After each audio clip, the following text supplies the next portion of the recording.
Manila will be placed under Alert Level 2. Caroline Bongkin, CNN Philippines. That should have been mall operators, not developers. Now, for Presidential Advisor for Entrepreneurship, Joey Concepcion, it's important to have all staff fully vaccinated once Metro Manila is downgraded to Alert Level 2. Katulad ng spa, ang salon, wala naman outdoor dyan. No? How can you require and mandate your customers to be fully vaccinated, but your own employees hindi vaccinated? Metro Manila is under Alert Level 3 until November 14. Now, with declining cases here in Metro Manila and the rest of the country, is it time to ditch face shields? The Interagency Task Force says it is reviewing the policy as a number of its members are now open to the idea of no longer using face shields. But spokesperson Harry Roque clarifies nothing is final yet. Dahil bumababa ang numero, marami ng kumbaga nagsasabi sa IATF na baka dapat itigil na rin ang pagkasusuot ng face shields. Sa outdoor, naging recommendatory na lang. But for indoors, siguro we have to make sure everyone who is vaccinated muna before we remove those face shields. Baka hindi muna dun sa mga unvaccinated. But we will continue to study this. For now, face shields are still required in closed areas, crowded places, and close contact settings. Now, Malacanang makes another appeal to the state health insurer to pay private hospitals. The Private Hospital Association earlier said some of its members already signified lack of interest in renewing their accreditation with PhilHealth. But the palace also calls on private hospitals to stay with PhilHealth as it recognizes their crucial role in the fight against COVID-19 and in the success of the universal healthcare law. Malacanang says the Health Insurance Corporation has funds to pay their dues. So, nananawagan po ako. Uulitin ko na lang po yung request ni Presidente Duterte kay President Giran, bayaran ng bayaran yan. At ako po'y nakikiusap naman sa mga pribadong hospital. Paulit-ulit naman po na pinapakita ni Presidente ang suporta niya sa mga pribadong hospital dahil kinikilala po natin na mas maraming umaasa ngayon sa mga pribadong hospital kesa doon sa mga numero ng pampublikong hospital. Senators also again calling on PhilHealth to settle its mounting debt with hospitals as soon as possible. Senate Finance Committee Chairman Sani Angara points out PhilHealth collects millions of pesos from Filipinos and even received a 70 billion peso subsidy last year to carry out or to implement the universal healthcare law. Angara now wants the Anti-Red Tape Authority to check what's causing the bottleneck in the reimbursement of claims. For Senator Amy Marcos, PhilHealth can pay the hospitals and at the same time file cases against those involved in alleged upcasing. Senator Grace Poe says PhilHealth should come up with an aggressive catch-up plan before the healthcare system suffers financially.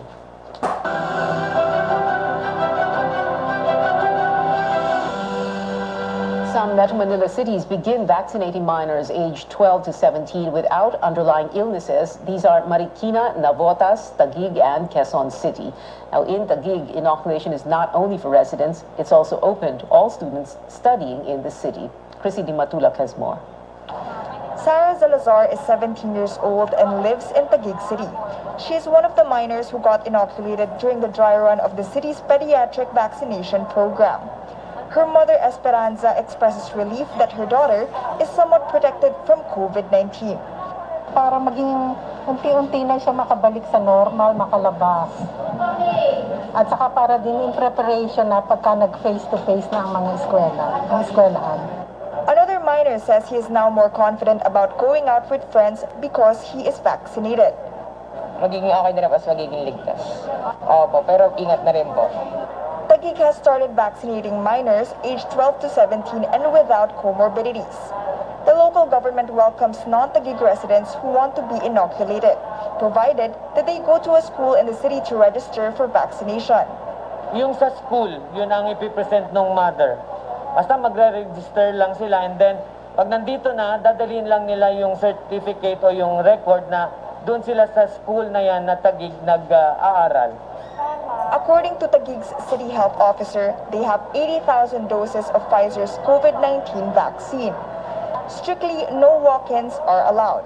Parents would have to register their children through Taguig City's Trace app or go to their barangay's health center to secure a slot for vaccination. More than 500 individuals can be accommodated per day. The vaccination site is open from 7 a.m. to 4 p.m. The health department says it intends to inoculate 80% of the pediatric population by the end of the year.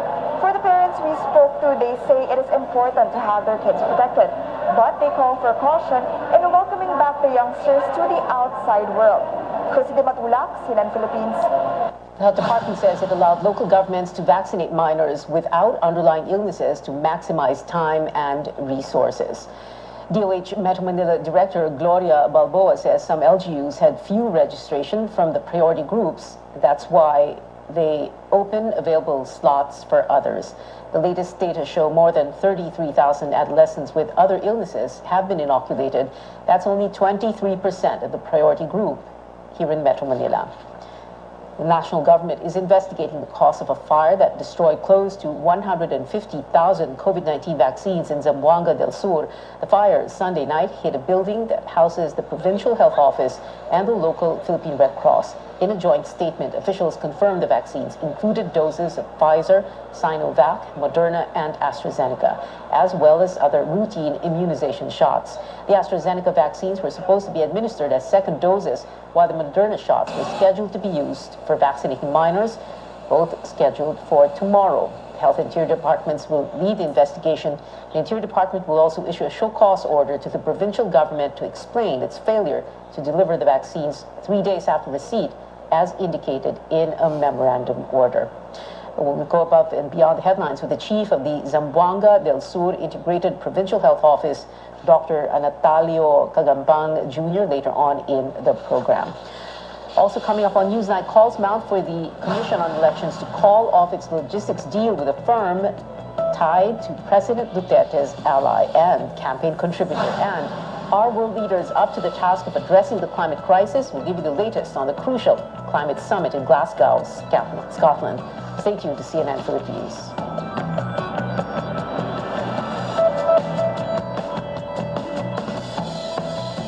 Love is all about time. Di minamadali ang pagpapasarap. Like the love in every Pure Foods ready to eat. Slow cooked and ready in 8 minutes. Para may time ka sa mga mahal mo. Because love takes time. Kabilang ba kayo sa mga Pilipino na nahihirapan sa mga transaksyon dahil wala o kulang ang mga valid IDs? Huwag nang mag-alala dahil narito na po ang PhilSys, ang identification system ng bawat Pilipino. Para sa Step 1 registration, pumunta lang sa register.philsys.gov.ph para makapag-register sa PhilSys online. Ito ang PhilSys, ID natin to.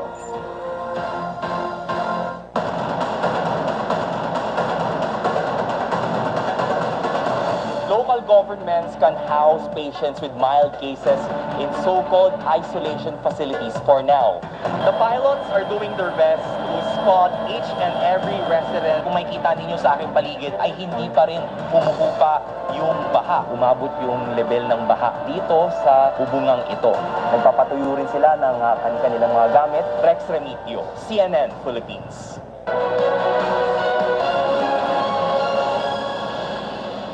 Welcome back. Let's go back to one of our top stories. Investigation underway after close to 150,000 COVID-19 vaccines were destroyed in a fire in Pagadian City, Zamboanga del Sur on Sunday. Government officials say they're closely monitoring the probe. We go above and beyond the headlines with the chief of the Zamboanga del Sur Integrated Provincial Health Office, Dr. Natalio Cagambang Jr. Good evening, Dr. Cagambang, and welcome to Newsnight. Well, let's begin with this question. What happens now? Because the AstraZeneca doses were supposed to be administered tomorrow as second doses, and the Moderna shots were meant for minors, and that's scheduled tomorrow. Paano po yun? What's going to happen tomorrow? Yes, good evening po, Ma'am Pia. Just recently, mga 2 p.m. dumating yun si Regional Director of DOH Region Zamboanga City, si Dr. Joshua Brillantes, and we talk about our schedule for tomorrow for the rollout for the 12 to 17 years old for Pfizer, and also the second doses for Pfizer and also the AstraZeneca. And then recently, the fire really devastated our place in the Integrated Provincial Health Office located in Provincial Government Complex, Barangay Dao, Pagadian City, ma'am. Tapos, what we talk about is our plan for next week. If ever, recent na may dumating ngayon na vaccines but only Sinovac and AstraZeneca tonight, 9 p.m. Para yung mga nakaschedule tomorrow for Astra and Sinovac, we can give also the vaccination tomorrow. But for the Pfizer and Moderna, we will wait for the, especially for Pfizer, we will wait for the ultra-low freezer na darating this week para ma-schedule nila magbigay ng another Pfizer vaccines for next week and also for Moderna. Doctor, you're saying that so Sinovac and AstraZeneca na darating ngayong gabi, yun ang gagamitin bukas for rollout, and then yung Pfizer and Moderna sa kana. So yung Sinovac and AstraZeneca para sa second dose? Yes, yung iba So ma'am, So yung sa minors po, yung 12 to 17, hindi po sila mababakunahan bukas dahil wala pa yung Pfizer at Moderna? yes ma'am. Yung walang schedule, supposed to be may schedule tomorrow but we have to postpone it or move the schedule for next week if ever na darating yung ultra-low freezer ng Pfizer. Tapos if ever na may darating din na bakuna pang Pfizer na ibigay nila sa DOH sa amin, then we can start that next week soon. For tomorrow, ma'am, it's only for AstraZeneca and Sinovac. Ano naman pong sinasabi nitong Interior Department that you have been asked to explain why there was a failure to deliver the vaccines 3 days after receipt? Kailan po natanggap itong mga bakuna na to, yung mga lahat ng mga nasunog dito? Yes, ma'am. If I may tell you the history of the vaccines that the date that they arrived, ma'am, Sinovac, the AstraZeneca, the vaccines arrived on October 25, and then sa October 25, para yun sa this week sana yung schedule namin for first dose at saka yung remaining na mga second doses. Yung Pfizer naman dumating din October 25. The problem is the ICHO has the only ultra-low freezer in Zamboanga del Sur. Tapos yung mga RHO wala silang storage ng Pfizer. So doon sa ICHO stored yung mga Pfizer vaccines. Saka yung Moderna dumating naman October 23 and 28, or the bulk of the Moderna arrived on October 28. So the yung fire ng ICHO nagsimula na start yung October 31. Nangyari yung October 31 ng 10:53 p.m. So hindi namin mabigay talaga at that moment, ma'am. Oo. You know, Doctor, ang daming nadismaya, and nadismaya is an understatement, no? Dahil 150,000 doses of vaccines, and we are in a race against time to vaccinate people because we have a pandemic, and then this happens. So, syempre, everybody's wondering, ano ba talaga nangyari? I know that we all know there is an investigation still going on. Our investigators looking into this. But really, Dr. Kagampang, ano ba talaga nangyari dyan sa inyo? Yes, ma'am. If we, based on the arrival of the vaccines, the month of October, dami talagang vaccines dumating. I-compare natin the previous month. So yung previous month, hindi kami masyado naka-store ng mga Kagampang, I'm sorry, I need to interrupt you. My question is, what happened? Bakit nagkasunog? That is my question, sir. Yes. Doon sa report ng ma'am, sa fire accident, ayon sa Bureau of Fire, the fire started at 10:53 p.m. sa Provincial Health Office located at Provincial Government Complex, Barangay Dao, Pagadian City. And then, the incident was reported to Pagadian City Fire Station, and then was implemented by the municipal fire stations and the PDRRMO, the Provincial Disaster Risk Reduction Yes, Dr. Office. Kagampang, you said that already kanina po. Ang tanong ko po is, bakit nagkasunog? So far, ma'am, walang, hindi pa final yung report ng Bureau of Fire kung saan talaga nagsimula, but definitely doon sa basement ng building ng provincial IPHO nagsimula yung sunog. Pero yung cause talaga, ma'am, hindi pa nila nabigay sa amin ongoing pang investigation. What else is in the basement, sir, apart from the vaccines? What else is stored there? Doon sa basement, ma'am, nandoon yung main ng yung ano dito, ma'am, yung tawag na dito, yung plangka ng kuryente, yung main na fuse box.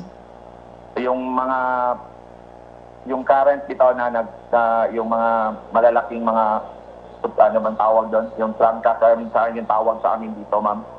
Tapos nandoon din yung nandoon din doon yung maintenance department ng Zamboanga del Sur Medical Center.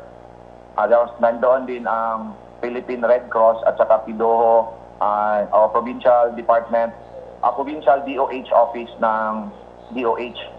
So, bali, 4 kami nag-share doon sa isang building.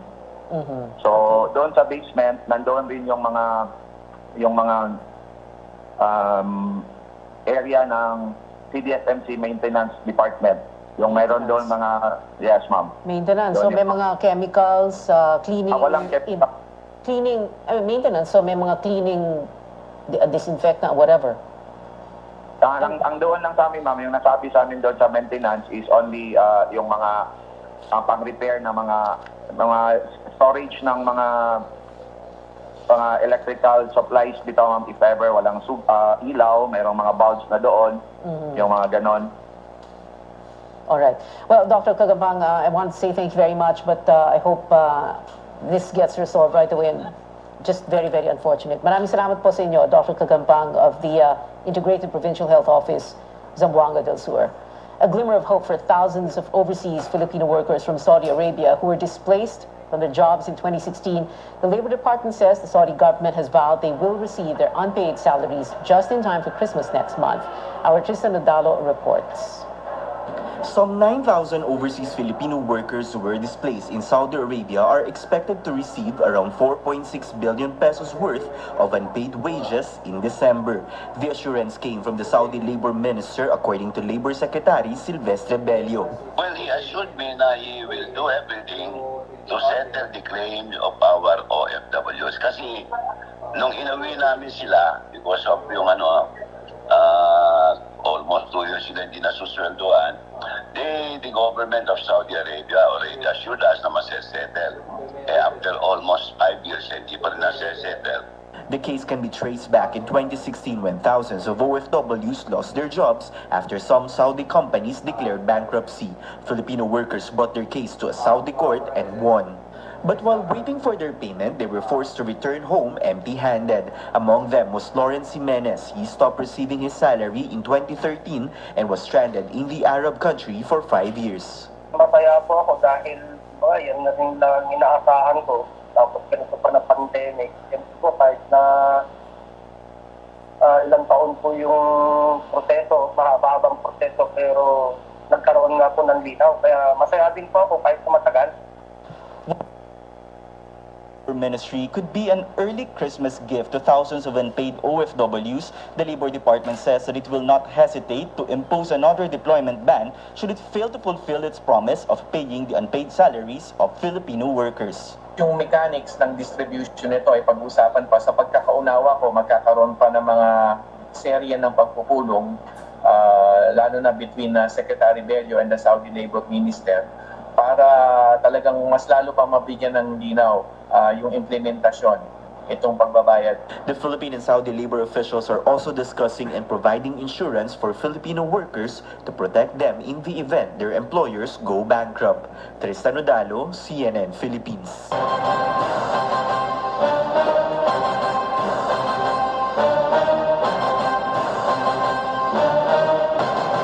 Presidential aspirant wants the Commission on Elections to cancel its $500 million pesos contract with F2 Logistics, which is owned by President Rodrigo Duterte's ally and campaign contributor in 2016, Dennis Uy.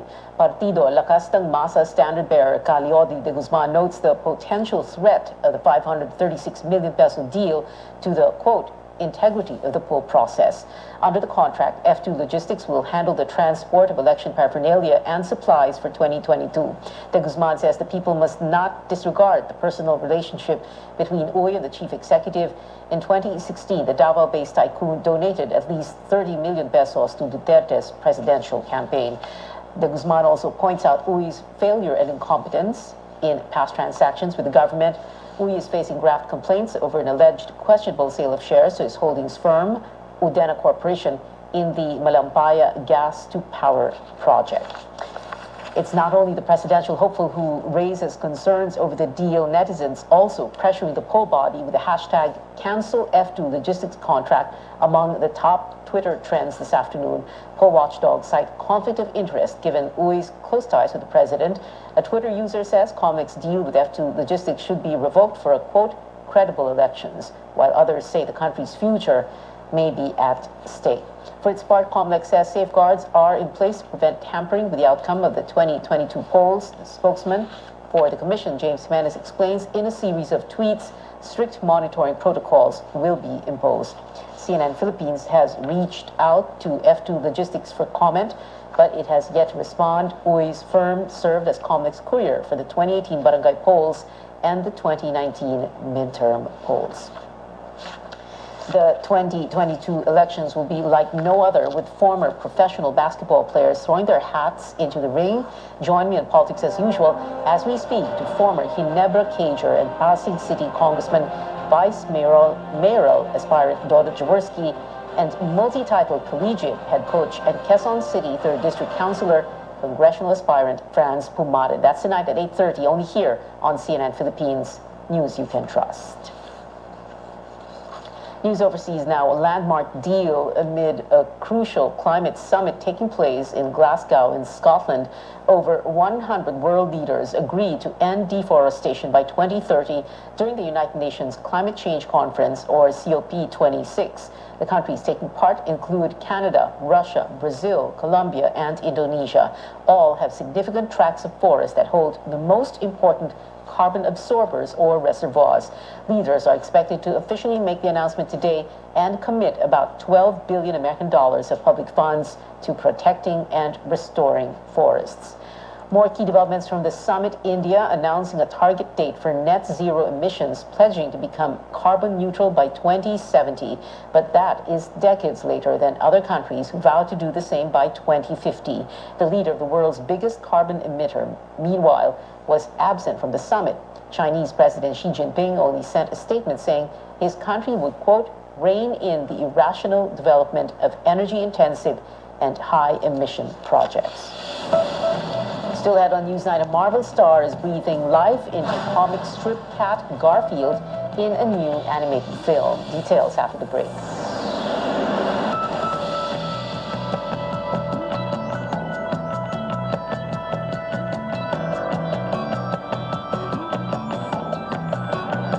Breakfast bago mag-class? It's so easy. With Pure Foods chicken nuggets. From freezer, straight to toaster, to their tummies. Crispy, juicy, chicken tasty. Pure Foods chicken nuggets. Pogino, dahil yan sa vet-approved Nutri-Chunks Coach Shine. With active boost and prebiotics na pampalisto. Made with real salmon goodness and omega-3 and 6 for healthy skin and shiny coat. Kita naman, di ba? Listo, ganado sa Nutri-Chunks Coach Shine.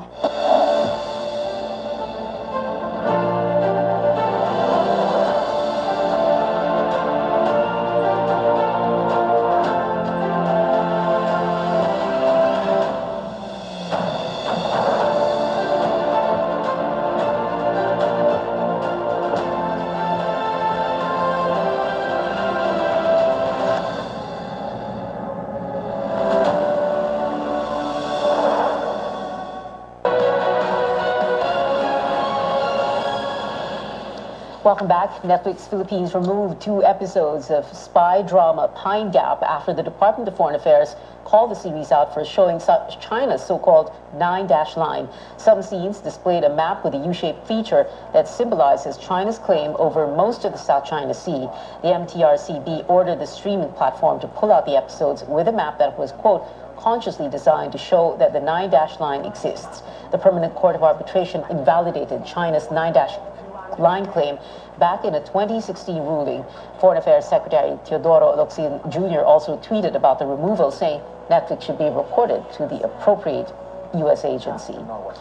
Another series from Netflix is gaining attention. The digital currency Squid, inspired by the hit show Squid Game, now trades at $0 after creators cashed out an estimated $2.1 million from investors. The cryptocurrency was marketed as a token for an online game. Squid surged at almost $3,000 per share, but founders did what crypto investors call a rug pull. They abandoned the project and traded virtual coins for real money. A website for tracking crypto assets warned that this was probably a scam because investors are unable to resell Squid. Chris Pratt is set to voice another childhood favorite. Audiences will soon get to hear the Marvel star as the beloved comic strip cat Garfield in a new animated movie. Chris will follow Bill Murray, who voiced the feline cartoon in previous films. Pratt posted about the role, making playful reference to Garfield's hatred over Mondays. The actor is also taking on another iconic animated character. He's voicing Mario in Nintendo's December 2022 film about the popular video game figure. It is 53 days before Christmas, and that is it for tonight. Join me again on News.ph at 7 p.m. I'm Pia Ontiveros for Newsnight, where we go above and beyond headlines.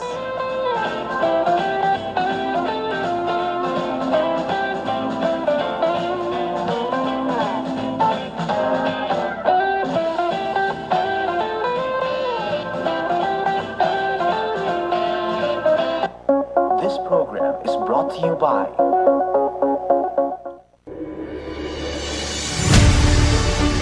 Kini ang simbianan sa RPN, Radio Philippines Network, DXKS.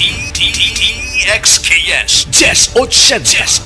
Ang inyong Radio Ronda, 5,000 watts, nagsimbiya sa ikatulong andana sa UFCO Lim Building, Borromeo Street, Dakbayan sa Surigao. RPN, Radio Philippines Network, DXKS 1080, ang inyong Radio Ronda.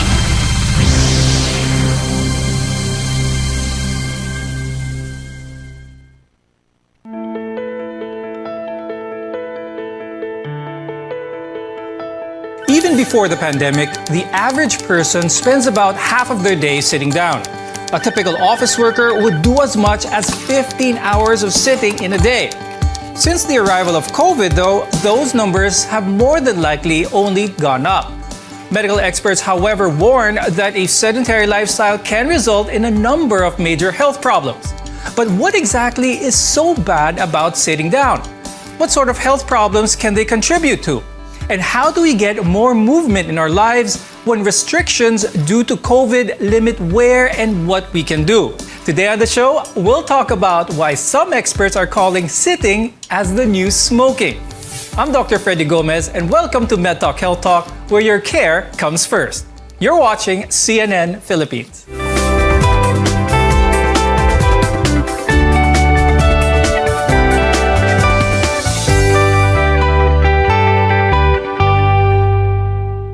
The body is meant to move. When you sit down, you use less energy. That also means you can increase your risk of physical and mental health issues. Let's welcome our guests for today. With us is Dr. Richard Henry Chonco II. He's an interventional cardiologist from the UP-PGH and the Philippine Heart Association's Director and Advocacy Chair Committee. Also with us is Mr. Michael Gabilo. He's the president of the Philippine Physical Therapy Association. Now, while relaxation and rest is very important to the body, like many things we enjoy too much, it can be a bad thing. Now, studies show that people who sit for more than 8 hours a day with no exercise had a similar risk of dying to those posed by obesity and smoking. Now, Dr. Ricky, what exactly happens to our body? Bakit ganun kasama pag nakaupo ang tao for that long a time? We have to understand we're not really designed by nature to be sedentary. We're supposed to be pretty active. That's why we have legs. That's why we have our extremities, and that's why our muscles are actually built for walking. And actually, if we don't walk, our cardiovascular system does not take up. When we walk, we actually train our heart. When we break a sweat, we make our heart healthy. And at the same time, circulation gets improved when we use our legs and move around. Now, the reverse is true. If we don't move around and we don't use our legs, then the return of blood to the heart will be impeded, and we can also form clots the longer that we sit around. So sedentary lifestyle is not only bad for not burning calories, you won't be able to burn your calories well, but it also decreases your health in terms of the cardiovascular situation. Okay, so you made it clear na it's very important for our heart health that we don't be sedentary. And we often think of regular exercise as well as diet as being the most important factors to a healthy lifestyle. Pero Dr. Ricky, why is minimizing or keeping that sedentary time to a minimum just as important for our health? Well, let's put it this way. If we don't change and we're like couch potatoes, we're always sitting around or lying in bed and we're not active, we tend to become obese. Our muscles become atrophic. We actually gain increase in inflammation, decrease in conditioning, and this actually also may actually lead to depression or decrease in your functional status, not only for the body but also for the mind. So all of these things are not exactly healthy for the individual. Actually, when you're sitting more, you're moving less, and you also slow down your metabolism. Now, let's remind our audience again about the benefits of exercising on a regular basis. Now, I emphasize here on a regular basis because I'd like to ask Mike about this. They say that regular exercise on a regular basis is what really counts. How important is this, Mike? A lot of people work for a huge number of days in the week, and they just find enough time for health exercise, probably on the weekends. Is this enough exercise for the average person? So exercise for like 2 days in a week will not really match or will not really answer or reverse some of the possible risks that you can acquire. So it should be really on a regular basis. And the type of exercise or physical activity that you should be doing will be really dependent on your age. So there are specific exercise appropriate for each age bracket. Studies say that people who move more during the course of the day are not just physically healthier, but mentally as well. Now, when you're active, you also activate happy hormones like serotonin, dopamine, oxytocin, as well as endorphins. Now, Dr. Ricky, itong mga hormones na to, ano ba yung mga benefits na ito? Bakit sila tinawag na happy hormones para sa ating katawan? So the more exercise that we do in a week, then that reaches around 1 hour a day for most days of the week, 5 times or more a week, is tied into less depression, which means that we actually function better, is because these endorphins are like neurotransmitters, or they're actually substances in the brain that only get released or usually get released with exercise, with adequate exercise. So when this happens, it makes us actually sound in mind.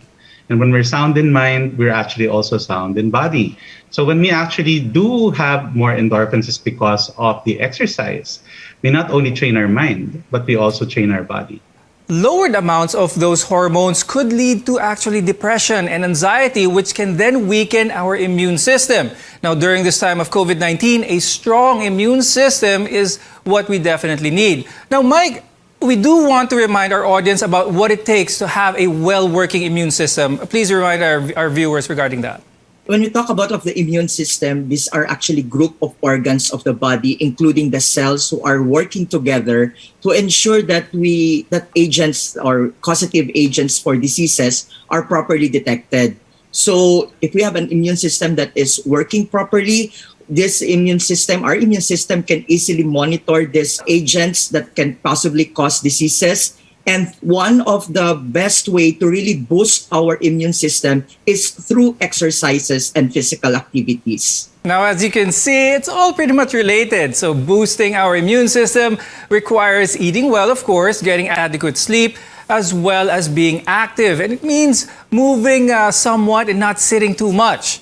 Now, coming up next, a closer look at the high-risk problems your body may be facing due to prolonged sitting.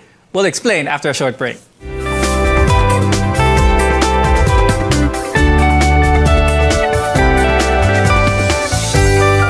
Protektahi ang imong mga mata batok sa delikado ug makadaot nga ultraviolet nga silaw sa adlaw ug uban pa. Pinaagi sa pagsulob og eksakto nga prescription sa antiyohos o antipara. Likay ang mga simptomas sama sa hanap nga pananaw sa layo o duol nga basahon, sakit sa ulo ug uban pa nga makaapekto sa atong kahimsog nga ang hinungdan depekto sa atong mga mata. Alang sa kumpleto nga primary eye care, contact lenses, fashion eyewear, computer eyeglasses, sunglasses, accessories ug uban pa, adto kita sa AG Buñuel Optical Clinic. Ang AG Buñuel Optical Clinic nagpahinumdum kanato nga ang kahimsog sa atong mga mata usa ka prioridad nga angay ipa-check up kausa matag tuig aron pagsiguro nga luwas kita sa piligrong mga sakit. Pinaagi sa lisensyado o qualified optometrists nga maoy mo prescribe sa eksaktong kagamitan o kung primary eye care ang paghisgutan. Duaw lang silang buhatan sa 3636 sa Nicolas Street, Surigao City ug adunay ilang extension office sa Aurelianida Street, Cantilan, Surigao del Sur. Ayaw kalimti higala, AG Buñuel Optical Clinic. Ang AG Buñuel Optical Clinic doon na branch dito sa lungsod sa Dapa sa may Lupis Haina Street, Poblasyon Dapa, Surigao del Norte. Ang AG Buñuel Optical Clinic dinhi sa syudad ng Surigao no transfer na sa bag-ong location sa Nicolas Street Ragyahapon, tapad sa Garcia Hotel at bang sa Unicity.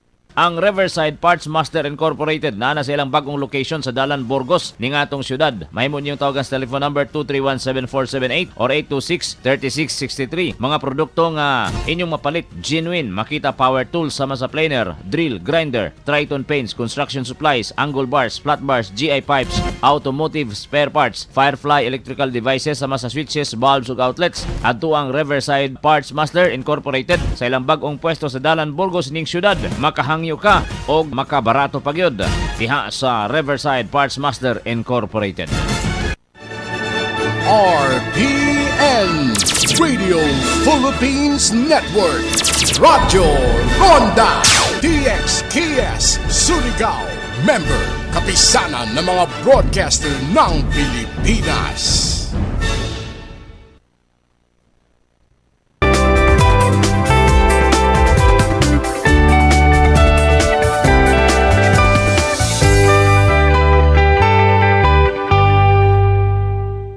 You're watching MedTalk Health Talk on CNN Philippines, where caring is our calling. I'm Dr. Freddy Gomez. Now, in general, humans are built to stand upright, and we can burn more calories standing up as opposed to just sitting down. Now, Dr. Ricky, how does prolonged sitting contribute to heart disease? We want to focus specifically on the heart this time. Yes, so sitting actually has effects for both the heart and the blood vessels. That is prolonged sitting. So if we keep just sitting down and we're not actually increasing our heart rate and training our heart to a higher heart rate and breaking a sweat, not only will our muscles deteriorate, but also the function and the situation of our heart. So our heart actually has to burn better fuel, not only during the resting period, but actually also during a higher exercise situation. If we don't get to train our heart, then technically not only will we have muscle problems for the heart, but basically atherosclerosis. And usually atherosclerosis is tied in with poor metabolism. That is also the eating that occurs when a patient is sedentary. That includes junk food and other sodas that might actually be detrimental to not only the heart, but also the blood vessels. In patients actually are people who are actually on long flights, for example. Just one long flight, like let's say anywhere between 12 and 19 hours, for example, and you don't do your foot pumps and you don't walk around when you're allowed to in the plane, out of 1 million people, around 1,000 people can get blood clots that can throw to the lungs. Okay, That's called pulmonary embolism. Now, Dr. Ricky, that's a very interesting point you made. No? So people in long flights, they can have some effect on the cardiovascular system, especially on their legs. Can this scenario be the same with those who are working from home for extended hours, sitting in front of their computers for several hours, going through several meetings or whatnot? That is not impossible. As we mentioned, 1,000 out of 1 million who are actually prolonged sitting. You know, sometimes when you're working intensely, you don't mind your body position, you don't mind moving around, and you think everything's okay because you're focused on the screen. But we not only have to rest our eyes and look away, we actually have to stand up and move our legs and in fact actually get a break. And if we don't get breaks by actually walking around, doing some semi-squats in place and doing some calisthenics in place, not making our heart work out, then we're actually up for trouble. And you also bring up important word there, which is atherosclerosis. Please explain to our viewers how this affects the heart eventually in the long run. Yes, so you know, atherosclerosis is a natural thing, and it's actually also a pathology or a problem.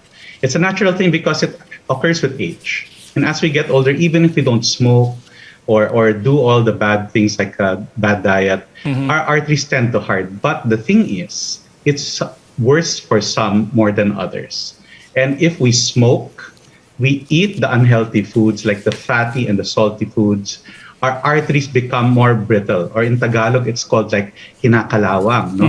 Anong ba yung kalawang? It's like really more of compilation of dirt and inflammation that actually makes the caliber of our blood vessels smaller or narrower. And remember our own heart, which is the size of the fist, no? The blood vessels that are actually as big as highways are on top of the heart. And when those clog inside, then technically we will experience things like chest pain or even get a heart attack. Okay. Now, when you sit for a long period of time, you also severely limit the calories that you can burn. And as a result, your body's ability to process those fat calories slow down as well. Now, Mike, talk to us about the effects of this katawan ng isang tao na palaging nakaupo.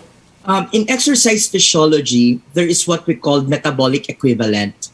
So the metabolic equivalent in its basic essence, it is the amount of oxygen needed by the body in order for us to perform a specific task or an activity. So the more oxygen that we consume, the more calories that we are burning. Now, if, for example, during muscle contraction or during muscle activities, because that's part of in order for us to perform activities, our muscles should contract. Muscle contraction would require oxygen. So, kapag tayo ay nakatayo or naglalakad tayo, there are more muscles being recruited. Therefore, since marami yung muscles na nare-recruit, we are burning more calories compared to sitting. In 1 hour, yung pag-upo natin, that we are just only burning 60 to 130 calories versus walking or standing up, which can burn more than that, like around 1 to 200 calories per hour. Aside from prolonged sitting down, kapag sinabayan naman ito ng poor posture as well, this can cause increased stress on the neck, the shoulders, as well as the spine. Now, Mike, anong klaseng mga problema naman ang pwedeng makita because of this? What kind of stress can this lead to? Because of the prolonged sitting that we are, most of the laborers or workers are experiencing right now because of the work from home setup. So maraming mga poor postures na enhance or na highlight during this time. So there could be some tightness of the muscles, particularly of the chest, the upper back, and the neck. And at the same time, this could also be aggravated because of some poor vascularization or poor blood supply going to the muscle tissues. So these are actually causing pain to our body, or it creates pain. And at the same time, yung ating mga joints, ligaments, that these are also affected. So anything that is really stretched or tight in our body can create pain and can be worse in the future na mag-lead to severe tightness or contracture na tinatawag. Okay. Now, do you think, Mike, that these prolonged sitting situations can also aggravate any comorbid conditions that the person may have, such as diabetes maybe? Or you are positioned in a prolonged sitting, this will definitely make your vascularization or your blood flow rather slower. So this will affect the oxygenation to the muscle tissues. Now, at the end of the day, prolonged sitting affects the human body in many different ways. Sitting means not moving, and that causes weight gain, which can then lead to a host of other problems if left uncontrolled. Now, we've heard the bad news about sitting so far. So what's the good news? The good news is there's plenty you can do to prevent yourself from falling into a sedentary life. And we'll tell you how after the break. Your health is our mission here on MedTalk Health Talk. Stay with us.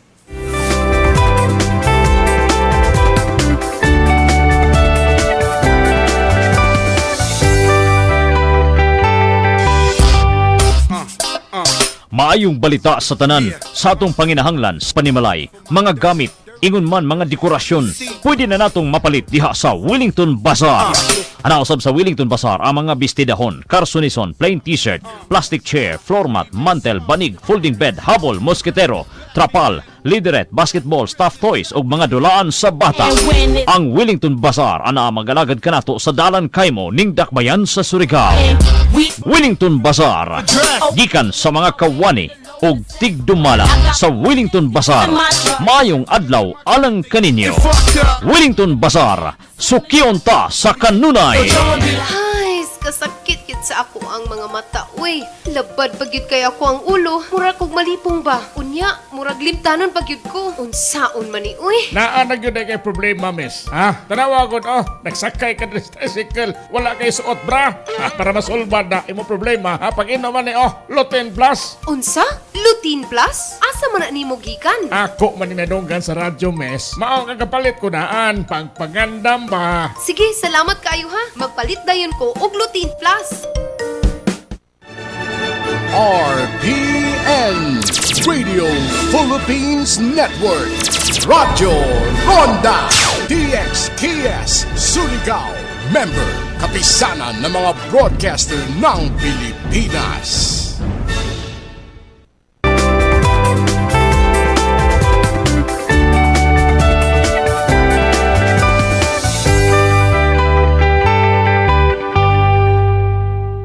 We put your health first here on the program. You're watching MedTalk Health Talk on CNN Philippines. And I'm Dr. Freddy Gomez. So far, we've been discussing how sitting too long can lead to multiple health issues. Now it's time to find out what we can do about it. While we all understand that the current pandemic makes it more difficult to get out and about, there are still plenty of things that we can do to offset the effects of a sedentary lifestyle.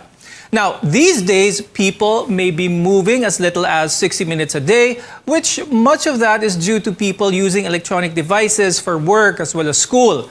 Now, Mike, what are some things that our viewers can do to add some movement while they are stuck at their desk, whether for work or for school?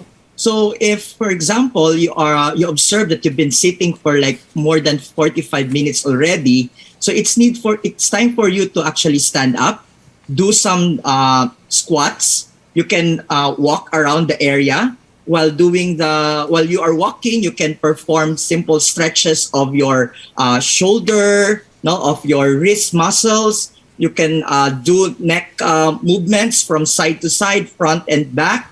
And then you can also perform lunges, okay? That will somehow stretch your muscles of your lower limbs. And also, we have to incorporate proper breathing exercises because this will somehow, again, improve the oxygenation of our blood. That's right. And what we're trying to say here is to break up that cycle. So in between meetings and answering phone calls and emails, stand up, maybe move around a bit, stretch now and again.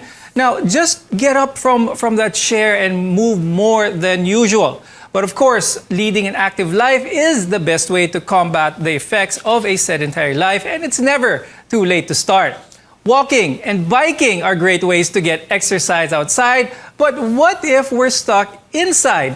Dr. Ricky, what are some things that people can do kaya inside their homes to help keep them from becoming sedentary but still achieve that amount of work that the heart really needs? You know, actually, we get this notion that to exercise you have to spend a lot, or actually run a lot around the neighborhood. That may be partly true, but not exclusive.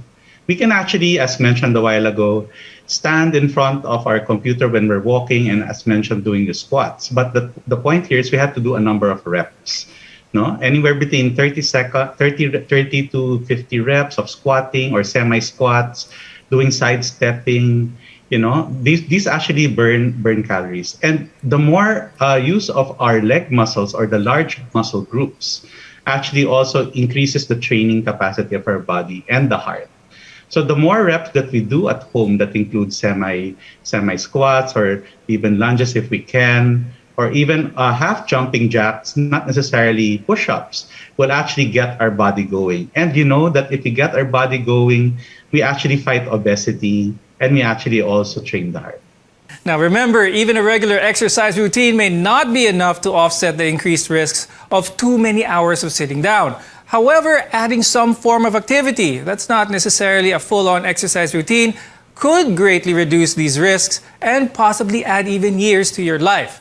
We'd like to thank our guest, cardiologist Dr. Richard Henry Chonco II, and physical therapist Mr. Michael Gabilo. Maraming salamat sa expertise ninyong dalawa. So let's get on the move together, whether it's following a virtual workout, walking around the neighborhood, biking, or just standing up while working. Make sure to stay safe and stay active. I'm Dr. Freddy Gomez, and thank you for watching MedTalk Health Talk on CNN Philippines.